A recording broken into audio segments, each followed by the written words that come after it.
Peggy 18. Across the centuries, assassins and Templars wage a hidden war. One side fights for freedom, the other for control. The fate of humanity hangs in the balance, and that balance is shifting. Welcome to Assassin's Creed Brotherhood Diaries. Assassin's Creed is about a grand battle between Templars and Assassins that is hidden behind the scenes of history. The Assassins are a force dedicated to maintaining and protecting our free will. And that sets them in direct opposition to the Templars, who are all about control. It's a very, very interesting universe where we have many levels of depth and many angles to explore.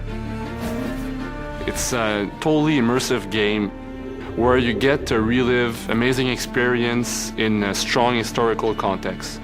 With Assassin's Creed, the fans are very important to us, and we know how many people are out there waiting for the next installment and are excited to see what's going to happen. So it's important on the story side that we deliver new twists, new turns, and that we continue the narrative the way we had begun. Assassin's Creed 1, as most of people know, was set in the Third Crusades during the 12th century. Assassin's Creed 2 was set in the Renaissance. This time around, we are going to focus especially on the city of Rome itself and on the life of Ezio, the second part of his life where he decides to build a new order, which we call the Assassin's Brotherhood. So Ezio is initially just a young guy who finds himself forced into this world that he never knew existed. He's then exposed to this war between Templars and Assassins, and then struggles and fights to find his place in things. And it just so happens to be sort of at the side of the Assassins. Assassin's Creed Brotherhood is a little bit like a new season of a great TV show. Assassin's Creed Brotherhood starts off at exactly the moment that Assassin's Creed 2 ended. So, when we made Assassin's Creed 2, we understood that Ezio's story was more epic than anything we could tell with one game. And this time around, what we wanted to give the players is the fantasy of being leader of an assassin order.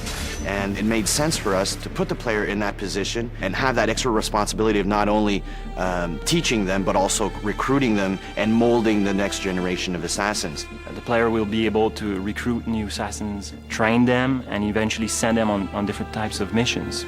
You will see many familiar faces in Assassin's Creed Brotherhood. Lots of characters that you knew before in Assassin's Creed 2 will return, but not necessarily the way you expect. Now Ezio is much older, he's wiser, and he's about to become a leader of the Assassin Order, and he'll need to prove that he truly can lead. But things aren't going to go as planned. Next on the Brotherhood Diaries.